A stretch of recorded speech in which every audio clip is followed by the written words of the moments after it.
It all began on a sweltering July morning in 1978. The Harper family, John, a respected local mechanic, his wife, Linda, a schoolteacher, and their 2 children, Emily and Brian, were last seen leaving their modest home in a quiet Alabama neighborhood. Neighbors waved as usual, some stopping to chat about the heat or the upcoming county fair.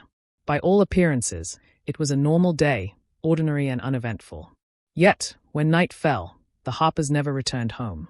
Their absence went unnoticed at first, attributed to a long summer outing. But by the next morning, the worry began to spread like wildfire. When concerned neighbors checked on the house, they found everything in place: breakfast dishes left on the table, beds neatly made, and personal items still scattered throughout the rooms. There were no signs of struggle, no broken windows, no forced doors, nothing that suggested a sudden emergency. It was as if the family had simply vanished into thin air. Friends and relatives called, hoping for a simple explanation, but all attempts to reach the Harpers went unanswered. The phone lines were quiet, their car was gone, and the local streets revealed no trace of the family's movements. The local police were called in within hours, yet the situation offered few clues. Officers combed the neighborhood and surrounding woods, speaking to anyone who might have seen something unusual.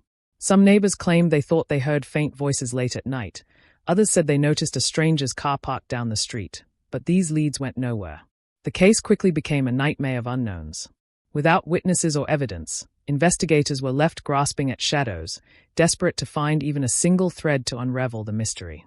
Rumors began circulating in the town almost immediately. Some whispered that the Harpers had run off to start a new life elsewhere, escaping debts or personal troubles, though those theories made little sense. The family was well-liked, financially stable, and had no reason to disappear voluntarily. Others speculated far darker possibilities: kidnapping, foul play, even the involvement of someone within the community. Fear grew, tension simmered, and a quiet paranoia settled over the streets. The town that had always prided itself on safety suddenly felt like a place where anything could happen. As days turned into weeks, the mystery only deepened. Search parties scoured the surrounding forests, farms, and rivers. Flyers were posted, and the media briefly caught wind of the story, dubbing it a mysterious disappearance in small-town Alabama. But every lead seemed to vanish as quickly as it appeared. There were no ransom notes, no demands, and no explanations. The Harper family had vanished without a trace, leaving a void that neither the police nor the community could fill. By the end of that first month, the case had already earned the reputation of being one of Alabama's most baffling and chilling cold cases, setting the stage for a decades-long investigation that would leave everyone questioning what really happened. Once it became clear that the Harper family had not returned and that there were no immediate clues, the local police launched a full-scale investigation. Officers meticulously canvassed the neighborhood, interviewing neighbors, friends, and even casual acquaintances. They asked the same questions repeatedly. Had anyone seen the Harpers leave town? Did anyone notice anything unusual in the days leading up to their disappearance? But the answers were frustratingly vague. Most people remembered nothing out of the ordinary. Every door knocked on, every corner of the town searched, seemed to yield only more questions, not answers. The police expanded their search beyond the town limits. They combed the dense forests that surrounded the community, waded through streams, and inspected abandoned sheds and barns for any sign of the family. They brought in trackers and dogs, hoping the animals might pick up a scent trail. But even the dogs came up empty. It was as if the Harpers had simply evaporated into thin air. Each dead end added pressure and tension. Investigators began to fear that the case might remain unsolved indefinitely, leaving the family's fate a haunting mystery. Authorities also reviewed the family's personal life for clues. Friends described the Harpers as quiet but friendly, law-abiding, and deeply rooted in the community.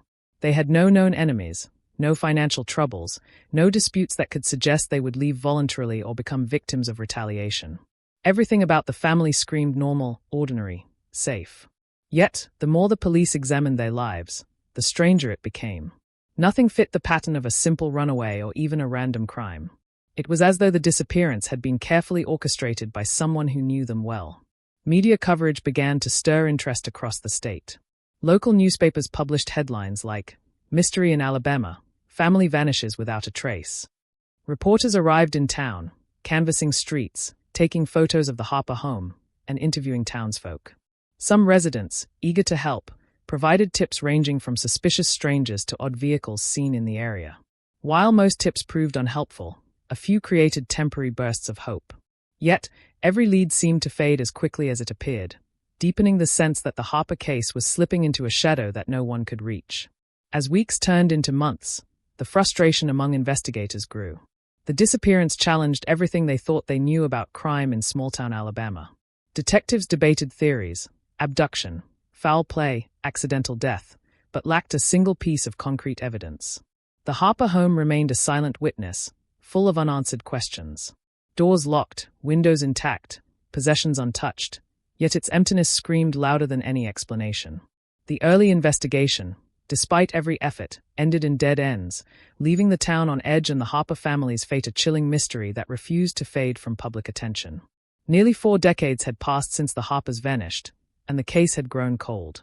For years, investigators had hit dead end after dead end, and the trail had long been forgotten by most of the town. But in 2017, a mysterious tip arrived at the local police department, an anonymous letter postmarked from a nearby city. It was brief but chilling, claiming that the Harper family's disappearance was linked to an underground vault hidden somewhere on the outskirts of town. The letter contained cryptic references to landmarks that no longer existed, like an old sawmill and a long-abandoned gas station. Yet the descriptions were precise enough to suggest the writer had insider knowledge. At first, authorities were skeptical. After nearly 40 years, how credible could a tip really be? But something about it nagged at the detectives. The letter mentioned details that had never been made public, details only someone close to the investigation or the crime itself would know.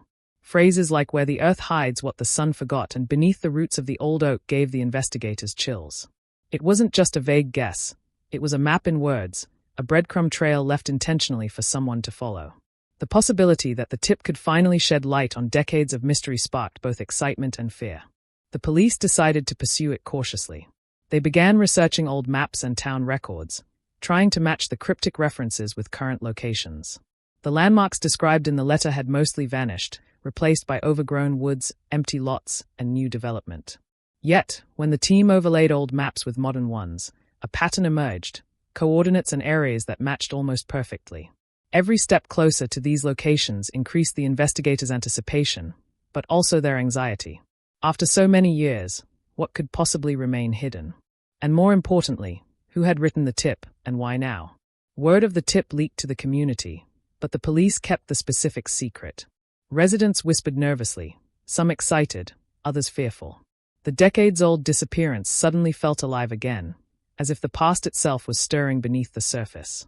Stories circulated of strange noises in the woods at night, of shadows moving where none should be. For a town that had lived with quiet unease for decades, the tip was a reminder that the Harper case was far from over, and that the past could return in ways no one anticipated. By the end of the first week of following the tip, the police had identified a specific area that warranted a full search. It was a remote section of forest, littered with fallen trees and thick underbrush, a place few locals ever visited. The coordinates led to a clearing marked by a solitary, ancient oak tree, just as the letter had described. Investigators could feel the weight of history pressing down on them. The air was heavy with suspense, the kind that made every crack of a branch sound like a warning. The cryptic tip had reopened a door that had been closed for nearly 40 years, and what lay beyond it could change everything they thought they knew about the Harper family's disappearance. With the cryptic tip in hand and a location identified, authorities knew this was no ordinary search. A specialized task force was assembled, including local police, state investigators, and even forensic experts. The area was dense with overgrown brush, fallen trees, and rocky terrain that had remained untouched for decades. Each step forward was slow and deliberate, as the team carefully mapped out the clearing described in the letter. Every movement stirred the imagination. What could have been hidden beneath this forest floor all these years? The anticipation was electric, and a sense of urgency hung over the team like a dark cloud. Modern technology became their ally. Ground-penetrating radar was deployed to scan beneath the earth, and drones hovered overhead to capture high-resolution images of the area. Thermal cameras were used to detect any unusual heat signatures, though after so many years, the likelihood of finding something living was slim. Every blip, every shadow caught on camera made hearts race. Investigators noted anomalies in the readings: metallic shapes deep beneath the soil, shapes that didn't belong naturally in the forest. The possibility that the tip was not a hoax grew stronger with every passing hour. The community watched from a distance, rumors spreading faster than the task force could move. Locals remembered the Harpers' disappearance decades ago, and suddenly the past seemed alive again, twisting through the present with an almost sinister energy. Some town residents claimed they had seen lights in the woods at night or heard strange sounds near the clearing. Others dismissed it as imagination, the product of curiosity and fear. But for the investigators, every lead, every rumor, and every shadow mattered. They could not afford to dismiss even the faintest trace of evidence. As the search continued, the task force encountered obstacles that only heightened the suspense. The forest was unforgiving. Hidden roots tripped team members. Sudden dips in the terrain caused equipment malfunctions, and thick underbrush slowed progress to a crawl. Even with the most advanced tools, the work was painstaking. Hours turned into days, each moment thick with tension. The more the investigators dug, the stronger the sense became that they were closing in on something long buried, something that had been deliberately hidden from the world. Finally, after days of methodical work, a breakthrough appeared. A faint metallic signature appeared under the radar, far enough below the surface that it would have gone unnoticed in a casual search. Excitement surged through the team, tempered by a cautious fear. What exactly lay beneath? As shovels hit the soil and the earth began to give way, a rusted structure slowly started to emerge, its edges dark and ominous. The investigators paused, hearts pounding. The search had led them here, but what they would find inside was still a mystery, a secret waiting patiently for decades to reveal itself. After days of grueling excavation, the earth finally gave way to a dark, metallic shape partially buried beneath decades of soil and roots. The team's flashlights reflected off rusted iron edges, and a shiver ran down every spine. It was unmistakably a vault, solid, ominous, and almost impossible to imagine hidden here for nearly 40 years. The sheer age of it made it even more chilling. The metal was corroded, but the structure remained intact, as if it had been built to withstand the test of time, a silent tomb waiting for someone to uncover it. Investigators circled the vault cautiously, gloves on, cameras rolling, documenting every inch. They noted the intricate locks and reinforced panels, signs that whoever had buried it had planned for secrecy. There was an eerie quiet in the forest, broken only by the occasional crack of a branch or the soft rustle of leaves. For a moment, it was as if the entire forest was holding its breath. The team knew they were about to confront a secret that had been buried not just physically, but socially and psychologically, hidden from a community that had moved on but never forgotten. As the investigators carefully pried open the vault, a sense of dread hung heavy in the air. The interior was dark, filled with the musty scent of decades trapped in one place. When the doors finally gave way, the beam of flashlights revealed a mixture of personal belongings, faded family photos, letters yellowed with age, and diaries that seemed almost fragile enough to crumble at the touch. Each item told a story frozen in time, a snapshot of the Harpers' ordinary lives before the world around them had closed in, leaving them in this hidden, underground prison. But the vault held more than memories.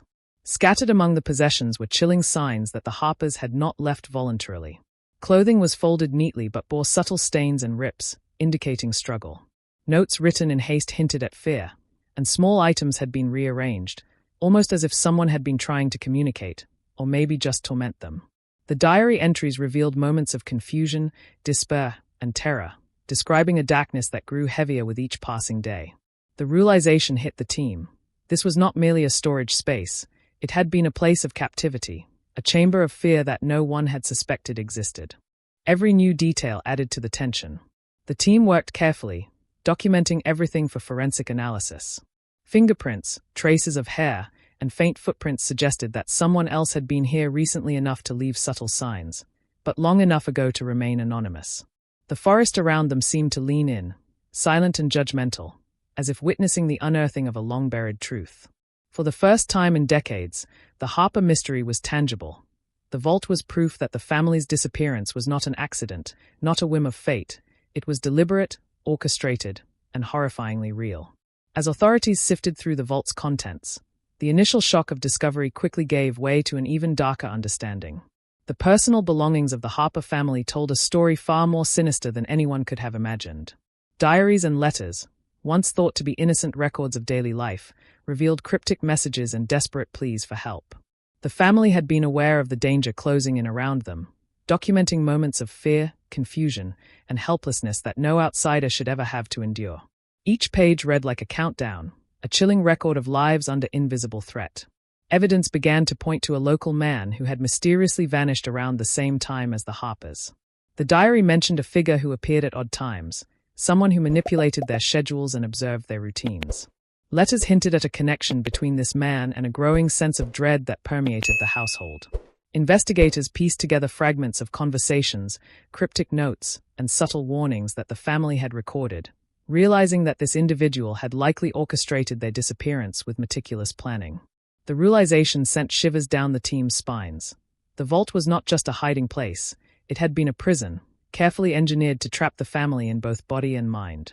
The most disturbing revelations came from the physical evidence within the vault. Items that had once seemed mundane, clothing, photographs, and everyday objects, told a story of escalating terror. Clothing bore traces of restraint, letters had hidden codes or urgent scribbles, and even small household items were positioned in ways that suggested deliberate psychological manipulation. The diary entries described being watched, small sounds in the night, and a creeping sense of hopelessness that grew unbearable with each passing day. Every artifact confirmed a terrifying truth. The Harpers had not simply disappeared, they had been victims of a calculated and cruel captivity. Forensic experts examined the vault itself, uncovering structural details that suggested someone had planned this place meticulously.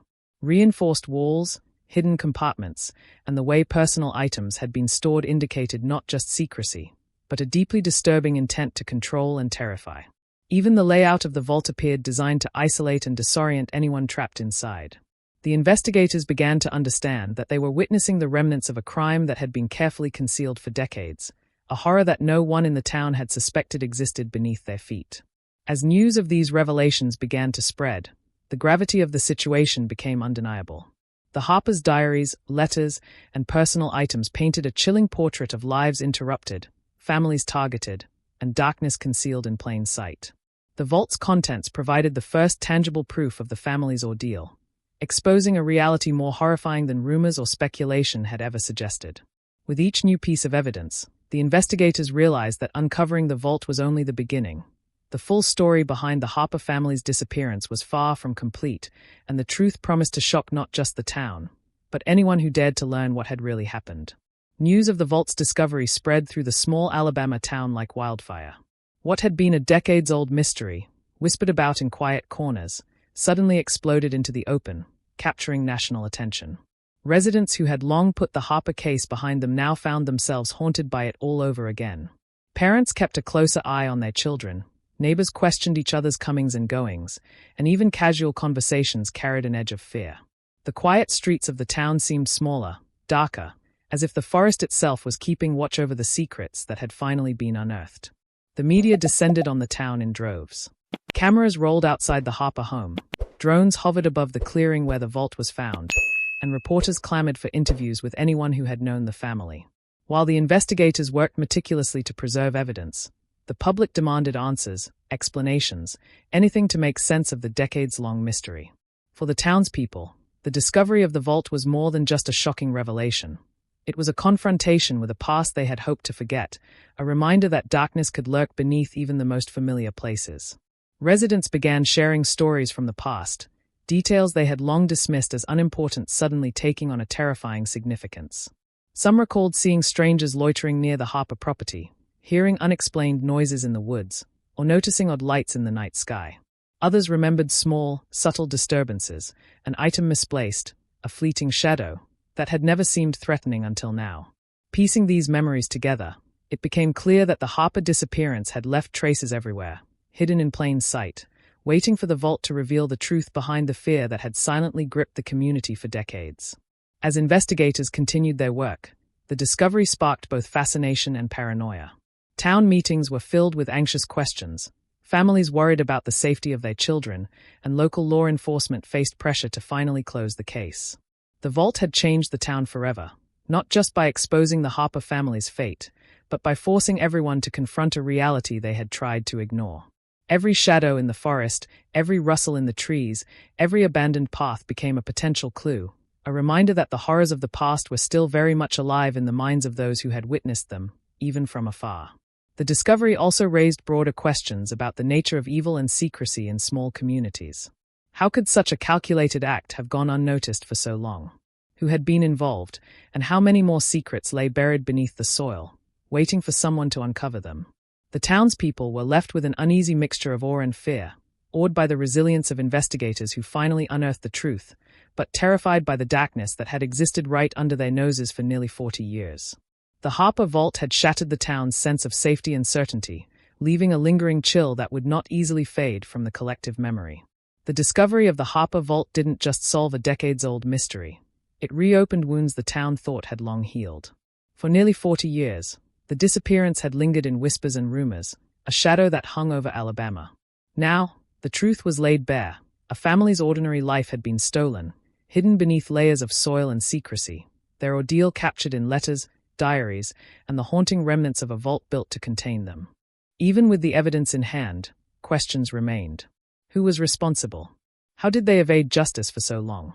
And what other secrets might still be buried in the forests and fields around the town, waiting for someone brave, or foolish, enough to uncover them? The investigators had opened a door to the past, but the echoes of what happened in that vault would reverberate far beyond the clearing where it had been found. For the people of the town, the Harper family's story became a chilling reminder. Sometimes, the most terrifying secrets are not out in the open. They are hidden, waiting, and patient, buried beneath the very ground you walk on every day. And while the vault may have revealed the truth, it also left behind a shadow that would linger in the hearts of those who lived through it, a darkness that no amount of time could erase. The Harper case may have been solved, but the fear, the mystery, and the horror of what transpired underground remain etched into history, a story that refuses to be forgotten. For those who dare to dig deeper, the chilling lesson is clear. Some secrets are buried for a reason, but eventually, the earth gives them up.